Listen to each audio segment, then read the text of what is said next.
इस वीडियो को लाइक करें, हमारे चैनल को सब्सक्राइब कर बेल आइकन जरूर प्रेस करें। हमारी ये वीडियो सबसे गुड मॉर्निंग फ्रेंड्स, आज के আমরা কম্পাউন্ড ইন্টারেস্টের পার্ট 3 করব।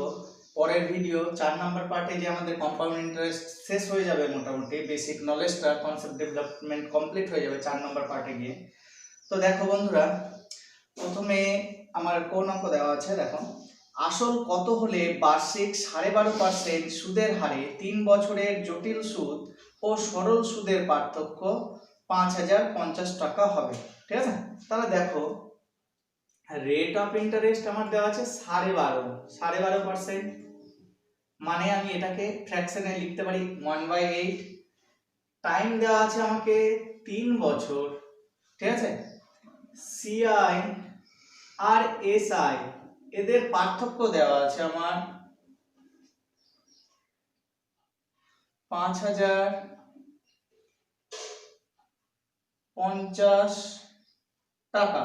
ঠিক আছে, প্রিন্সিপাল আমাকে জানতে চেয়েছে, তাহলে আমি কি করব, আমার 3 বছর দেওয়া আছে, রেশিও কি জানি 3:1, তাহলে এটাকে ধরে আমি 1/8 কে ধরে আমি কাজ করে নিতে পারবো। তাহলে 1/8 আমি নিচেরটাকে বলেছি, যা টাইম থাকবে সেটা নিচের যে সংখ্যাটা দেওয়া থাকবে তার পাওয়ার, তাহলে 8 এর পাওয়ার, তার মানে কত আমার 512। তাহলে আমার অনুযায়ী এটা হচ্ছে প্রিন্সিপাল 512। এটা আমার 3 বছরের অনুপাতে খাটবে, তাহলে আমার রেশিওটা 3:3:1, 3 বছরের রেশিও 3:3:1। এটা 3 বছরের ক্ষেত্রে, 2 বছরের ক্ষেত্রে 2:1। তাহলে 3 বছর 512 টাকাটা 3 বছরে আমি 1/8 করে যদি খাটাই তাহলে কত টাকা করে পাবো, তাহলে 8 8 64 টাকা। এখানেও 64, 512 1/8 মানে হচ্ছে 64। ঠিক আছে, তাহলে এখানেও 64, 3 বছর। এবার আমাকে বলছে যে এটা আমার একটা রেশিও গেল, এরপরে রেশিওটা কত 3টা, তাহলে আমি বলেছিলাম প্রথমটা বাদ দিয়ে দিব, পরের রেশিওতে বসিয়ে দিব। তাহলে 64 1/8 মানে কত 8 টাকা, 8 টাকা আবার নিচে বসিয়ে দিলাম 8 টাকা। এবার কি বললো আমার, এটা তো 2 নাম্বার স্টেপ চলে গেল, এবার একটা আছে, তাহলে 8 টাকার উপর 1/8 এর সুদ কত, 8 টাকার 1/8 সমান 1 টাকা। তাহলে দেখো আমি বলেছিলাম প্রথম লাইনটা হচ্ছে আমার সিম্পল ইন্টারেস্ট। ঠিক আছে, আর এই কোণা থেকে এই কোণা পর্যন্ত একবারে উপর পর্যন্ত টোটালটাই আমি বলেছিলাম কম্পাউন্ড ইন্টারেস্ট। ঠিক আছে, এটা আমি বলে দিয়েছিলাম। তাহলে আমার কম্পাউন্ড ইন্টারেস্ট আর সিম্পল ইন্টারেস্টের পার্থক্য দেওয়া আছে, তাহলে সিআই মাইনাস এসআই আমার পার্থক্য কত হাজার টাকা দেওয়া আছে, 5050 টাকা। কিন্তু এখানে আমার সিআই কত হলো, দেখো 3টা 64 কে আমি আলাদা জায়গায় দেখাচ্ছি। দেখো সিআই আমার 64 কে আমার কটা আছে, 64 3টা, তাহলে 3 দিয়ে গুণ, প্লাস 8 কটা আছে 3টা, তাহলে 8 কে 3 দিয়ে গুণ, প্লাস 1 যোগ, তাহলে 64 কে আমি 3 দিয়ে যদি গুণ করি তাহলে 3 4 12, 3 6 18, 192, প্লাস 3 8 24 আর 1 আছে। তাহলে দেখো 4 আর 1 5, আর 5 আর 2 7, 2 আর 9 11, হাতে থাকলে 1, আর 1 আর 1 2, 217। তাহলে আমি পেলাম 217। আর এসআইটা কি আমার 3টার যোগফল, তাহলে 3টার যোগফল কত করেছিলাম 64 × 3, তার মানে হচ্ছে 192। তাহলে 192 সমান হচ্ছে এত মাইনাস এত সমান হচ্ছে 5050 টাকা। এবার এটা ডিফারেন্স কত হবে, এখানে 8 আর এখানে 17 25, তাহলে 25 রেশিও বা 25 ইউনিট সমান আমার হচ্ছে 5050। 1 ইউনিট সমান কত হচ্ছে, আমি যদি কাটি 25 দুগুনি 50, ভাগ গেল না শূন্য, 25 দুগুনি 50 202 টাকা। তাহলে আমি 1 ইউনিটের মান কত পেলাম 202। আমাকে জানতে চেয়েছে কি প্রিন্সিপাল, তো প্রিন্সিপাল আমার কত আছে 512। তাহলে 512 ইউনিট সমান তাহলে 202 × 512, তাহলে আমার অ্যানসার হচ্ছে 10 34 34। ঠিক আছে, তাহলে এটা হয়ে গেল অ্যানসার। দেখো বন্ধুরা পরের অঙ্কটা দেখো, খুব ইম্পর্টেন্ট অঙ্ক। বার্ষিক 20% জটিল সুদে 500 টাকার 1 বছরে সুদ আসল কত হবে। যখন জটিল সুদ অর্ধবার্ষিকী অনুসারে, ঠিক আছে, অর্ধবার্ষিকী মানে half yearly, half HLF half yearly বা সেমি অ্যানুয়ালি, যদি বলে সেমি অ্যানুয়ালি বা হাফ ইয়ারলি তাহলে আমার কনসেপ্টটা কি হবে, আর আমাকে যদি বলে ত্রৈমাসিক বা কোয়ার্টারলি তখন কনসেপ্টটা কি হবে। সুদের হার যখন আমাকে বলবে যে হাফ ইয়ারলি বা সেমি অ্যানুয়ালি ইংরেজিতে, আর বাংলায় বলবে অর্ধবার্ষিকী, আর ইংরেজি আরেকটা বলবে যে ত্রৈমাসিক অনুসারে, তাহলে যখন আমার হাফ ইয়ারলি বলবে হাফ ইয়ারলিটাকে আমি কিভাবে লিখব, হাফ ইয়ারলি বা অর্ধবার্ষিকী, যেটা হাফ ইয়ারলি বা অর্ধবার্ষিকী লিখলে আমার যেটা টাইম দেওয়া থাকবে, হাফ ইয়ারলির বেলা টাইমের সাথে আমি কি করব, 2 গুণ করব, তাহলে আমার কত হলো 2 ইয়ার্স আমি বলতে পারি। আর রেট অফ ইন্টারেস্ট সাথে 2 ভাগ করব, তাহলে 20 ভাগ 2 মানে 20/2 মানে হচ্ছে আমার 10%। যখন আমার হাফ ইয়ারলি বলবে তখন আমি টাইমের সাথে 2 গুণ করব আর রেট অফ ইন্টারেস্টের সাথে আমি 2 ভাগ করব। যখন আমার বলবে কোয়ার্টারলি, যখন আমার বলবে কোয়ার্টারলি বা ত্রৈমাসিক অনুসারে, তখন আমি কি করব, মানে 3 মাসে সুদ দিবে, তাহলে 3 মাসে সুদ দিলে 1 বছরে আমি কটা সুদ পাবো, 4টা। তাহলে টাইম আমার তখন কি হবে, টাইমের সাথে আমার যখন কোয়ার্টারলি বলবে বা ত্রৈমাসিক বলবে তখন টাইমের সাথে 4 দিয়ে গুণ আর রেট অফ ইন্টারেস্টের সাথে 4 দিয়ে ভাগ। তাহলে দেখো আমি এখানে কি করলাম, হাফ ইয়ারলি বলেছিল তাহলে 1 এর সাথে 2 দিয়ে গুণ করলাম আর রেট অফ ইন্টারেস্টের সাথে 2 দিয়ে ভাগ করে দিলাম, তাহলে আমার বেরিয়ে গেল। এবার আমাকে কত বলেছে, প্রিন্সিপাল তো আমাকে বলে দিয়েছে, এটাকেই আমি কেন্দ্র করে করব। আমার 2 ইয়ার্স আছে, 2 ইয়ার্স এর আমি কি জানি 2:1 এটা জানি। তাহলে রেট অফ ইন্টারেস্ট আমাকে বের করতে আমাকে সুদগুলো বের করতে গেলে আমি ট্রি মেথডে ফেলে দিলাম 2 ইয়ার, আমাকে কত পার্সেন্ট করে কাটবে, 10%। 10% মানে কি 1/10, তাহলে 1/10 হিসাবে যদি কাটে তাহলে আমি 50 টাকা পাবো প্রথম বছর, দ্বিতীয় বছর আমি 50 টাকা পাবো, কারণ সিম্পল ইন্টারেস্ট প্রত্যেকটাতে সমান। এবার এই 50 টাকার উপর 1/10 পাবো, তাহলে আমি কত টাকা পাবো, 5 টাকা। তাহলে দেখো আমার প্রিন্সিপাল দেওয়া আছে, এটা প্রিন্সিপাল 500 আর সিআই আমার কত বেরালো, সিআই আমার বেরালো 50, 50 আর 5, তাহলে 50 × 2 + 5 মানে 105 টাকা। তাহলে আমার প্রিন্সিপাল জানা আছে, প্রিন্সিপাল প্লাস সিআই অ্যামাউন্ট সমান সমান প্রিন্সিপাল প্লাস সিআই, তো প্রিন্সিপাল আমার 500 জানা আছে আর সিআই পেলাম 105, তাহলে হয়ে গেল আমার 605। দেখো বন্ধুরা পরের অঙ্কটা, বার্ষিক 10% জটিল সুদে 24,000 টাকার 1.5 বছরের জটিল সুদ কত হবে যখন জটিল সুদ অর্ধবার্ষিকী অনুসারে। হ্যাঁ, প্রথমেরটা অর্ধবার্ষিকী, এটাও অর্ধবার্ষিকী, তাহলে অর্ধবার্ষিকী অনুসারে আমাকে জানতে চেয়েছে। তাহলে দেখো অর্ধবার্ষিকী অনুসারে মানে কি, আমি টাইমের সাথে কি করব, 2 দিয়ে গুণ আর রেট অফ ইন্টারেস্ট সাথে কি করব, 2 দিয়ে ভাগ, ঠিক আছে, 2 দিয়ে ভাগ। তাহলে এখানে 2 দিয়ে যদি ভাগ করি তাহলে এখানে পেলাম 5% মানে হচ্ছে 1/20, আর এখানে পেলাম 1.5 কে 2 দিয়ে গুণ করলে আমার কত হবে 3 ইয়ার্স।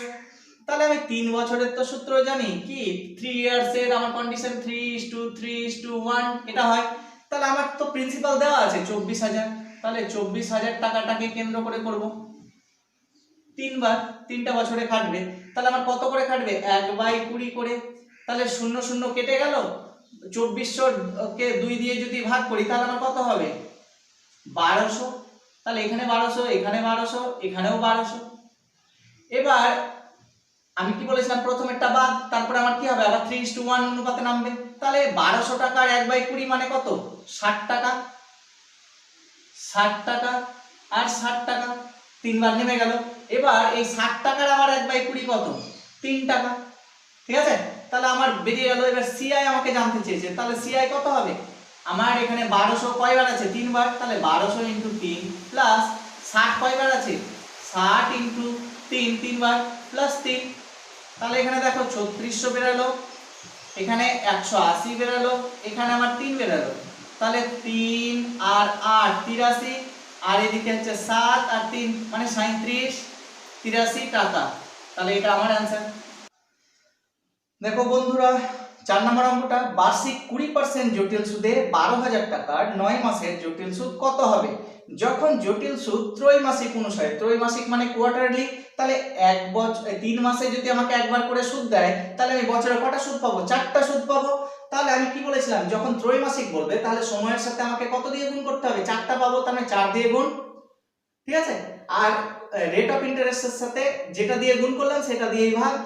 তাহলে এখানে আমি কত পেলাম? 4 নং 36, 36 মাস, 36 মান্থস মানে হচ্ছে আমি বলতে পারি 3 ইয়ার্স, ঠিক আছে। এখানে আমার কত হলো? 5% মানে হচ্ছে 1/20, ঠিক আছে।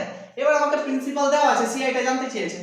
তাহলে দেখো 12,000 টাকা আমার প্রিন্সিপাল দেওয়া আছে, ঠিক আছে। এটাই আমাকে কি বলেছে, কত বছর পেয়েছি? 3 বছর। 3 বছরের রেশিও আমার জানা আছে কত? 3:3:1। এটা কত অনুপাতে খাটবে? 1/20 অনুপাতে আমি টাকাটা পাবো। তাহলে 0 0 কেটে গেল, 1200 কে 2 দিয়ে যদি ভাগ করি তাহলে কত হবে? 600। তাহলে এখানেও পেলাম 600, এখানেও পেলাম 600। এবার 600 টাকার 1/20 মানে কত? 0 0 কেটে গেল, তাহলে 60 কে 2 দিয়ে যদি ভাগ করি 30, তাহলে এখানেও 30 টাকা, এখানেও 30 টাকা, এখানেও 30 টাকা। এবার 30 টাকার 1/20, তাহলে দেখো 30 টাকার 1/20 যদি করি তাহলে এই 0 0 কেটে গেল, 3/2, 3/2 মানে আমি বলতে পারি 1.50 টাকা। তাহলে আমি পাবো কত? 1.50 টাকা। এবার আমাকে সিআই জানতে চেয়েছে, তাহলে সিআই আমার কি হবে? 600, এটা কয়বার আছে? 3 বার, তাহলে 3 দিয়ে গুণ। 30 কয়বার আছে? 3 বার, তাহলে 3 দিয়ে গুণ, প্লাস 1.50, ঠিক আছে।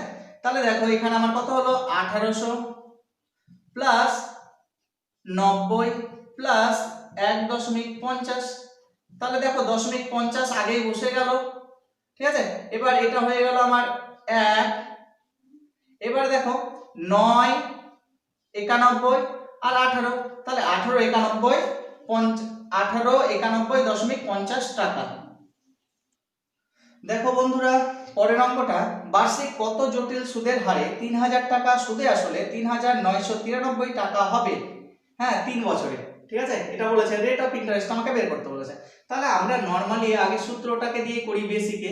অ্যামাউন্ট সমান সমান আমরা কি জানি? প্রিন্সিপালের সাথে principal into 1 plus rate of interest by 100 to the power n।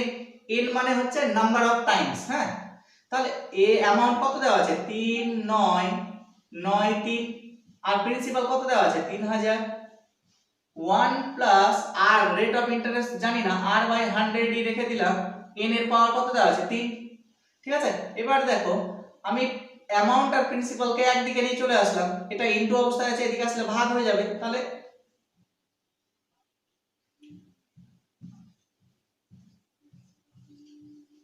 দেখো এখানে 3000 হয়ে গেল, আর এখানে 1 plus r by 100 to the power cube. এবার দেখো 3 দিয়ে এটাকে কাটলে 1000 হয়, এটাকে কাটলে হয় 1 3 3 1, ঠিক আছে। তাহলে দেখো আমি এই সংখ্যাটা, এটা কার বর্গ আর এটা নাই কার কিউব, আর এটা কার কিউব, কার ঘন। তাহলে আমি দেখতে পাবো উপরেরটা হচ্ছে 11 আর নিচেরটা হচ্ছে 10 এর, এদের যদি আমি কিউব করি তাহলে আমার এই জিনিসটা চলে আসে, এই সংখ্যাটা চলে আসে 1000 আর 1331। তাহলে দেখো এই কিউব আর এই কিউব আছে, দুটো উঠে গেল, তাহলে আমাকে এখানে কি পেলাম? 11/10 সমান সমান 1 প্লাস r বাই 100। এবার 1টা এদিকে আসলো, মাইনাস হয়ে গেল। আচ্ছা হ্যাঁ, তাহলে 11/10 মাইনাস 1 সমান সমান r বাই 100। এখানে আমার ক্যালকুলেশন যদি করি তাহলে 11 মাইনাস 10/10 সমান সমান r বাই 100। এই শূন্য কেটে দিলাম, তাহলে এখানে কি পেলাম? 1। তাহলে r সমান সমান 1, কোনাকুনি যদি গুণ করে নিই, হ্যাঁ 1 সমান সমান আমি কি পেলাম? r by 10। তাহলে r এর মান কত পেলাম? r সমান সমান 10%। দেখো বন্ধুরা, এটা ট্রিক্সের সাহায্যে করলে কি রকম হবে? আমার তো 3 বছর দেওয়া আছে, প্রিন্সিপালও দেওয়া আছে, তাহলে আমার এখানে অ্যামাউন্ট আর প্রিন্সিপাল এদের ডিফারেন্সটা কত? 993। এটা আমার কি তাহলে? সিআই। ডিফারেন্সটা যদি বের করি, ডিফারেন্স বেরালো সিআই 993। আমার প্রিন্সিপাল তো দেওয়া আছে, প্রিন্সিপাল আমার দেওয়া আছে 3000। এই টাকাটা আমার 3 বছরের জন্য খাটবে, কত পার্সেন্ট হারে খাটবে আমি জানি না, ঠিক আছে। আমি ধরে ধরে করার চেষ্টা করছি, গেজে অপশন যদি দেওয়া থাকে 10%, 12%, 15% যেটা দেওয়া থাকবে, ওই অপশন টেস্ট করে যদি করি তাহলে আমার তো অ্যান্সার বেরিয়েছে, আমার এখন মনে আছে, হ্যাঁ। ওইখানে অপশন থাকবে না, ওইখানে পরীক্ষাতে অপশন দেওয়া থাকবে, অপশন টেস্ট করব, 4টা অপশন দেওয়া থাকবে, 4টার মধ্যে আমি ধরবো, ধরে নিয়ে করার চেষ্টা করব। দেখো এই 993 টাকা আমাকে ডিস্ট্রিবিউট করতে হবে ওইখানে যেটা পার্সেন্টেজ দেওয়া থাকবে সেই পার্সেন্টেজের উপর। তাহলে আমি যেহেতু অ্যানসারটা বের করেছি, আমার মনে আছে, আমি 10 নাম্বার 10 রেট অফ ইন্টারেস্টটাকে 10 ধরেই করার চেষ্টা করছি। তাহলে 10% যদি হয় মানে 1/10, তাহলে আমি কত টাকা পাবো? 300। এখানেও 300, এখানেও 300। এই 300 1/10 মানে কত? 30, 30 আর 30, আর 30 এর 1/10 মানে হচ্ছে কত? 3। তাহলে দেখো আমার এখানে আর এইটা টোটালটা মিলে আমার 993 বেরাচ্ছে। যদি আমার বেরিয়ে যায়, হ্যাঁ, তাহলে আমি বুঝতে পারলাম যে অপশন যেটা আমি ধরেছিলাম সেই অপশনটা ঠিক আছে, কিন্তু আমাকে 4টা অপশন ধরেই আমাকে ক্যালকুলেশনটা করতে হবে। হ্যাঁ, 4টা অপশনের মধ্যে করতে করতে এতটাই প্র্যাকটিস হয়ে যাবে যে তুমি অপশন টেস্টের মাধ্যমে করে নিতে পারবে, এরকম আর দরকার পড়বে না। জাস্ট তুমি আগে দেখে নিলে যে কত টাকা তোমার সিআই আছে, ওই সিআই কে ক্যালকুলেশন করবে, ওইখানে যা পার্সেন্টেজ দেওয়া আছে ওই পার্সেন্টেজ গুলো ধরে, তারপরে ধরলেই প্র্যাকটিস করলেই তুমি অ্যানসার একবার সহজেই বের করে দিতে পারবা। যে রেট অফ ইন্টারেস্ট 10% ধরলে এটা বেরাচ্ছে, 12% ধরলে কোনো কিছু বেরাবে, 20% থাকলে কোনো কিছু বেরাবে। তো যাই হোক, যেটাতে এটা মিলে যাবে সেটাই হচ্ছে অ্যানসার, ঠিক আছে, তোমরা বুঝতে পেরে যাবে। যাই হোক, আমাদের এই ভিডিওটি যদি তোমাদের ভালো লাগে তাহলে লাইক, শেয়ার, কমেন্ট অবশ্যই করবে, ঠিক আছে। আর এই রকমই নতুন নতুন ভিডিও পেতে আমাদের চ্যানেলটিকে সাবস্ক্রাইব করবেন। থ্যাংক ইউ, ধন্যবাদ, ভালো থাকবেন, সুস্থ থাকবেন।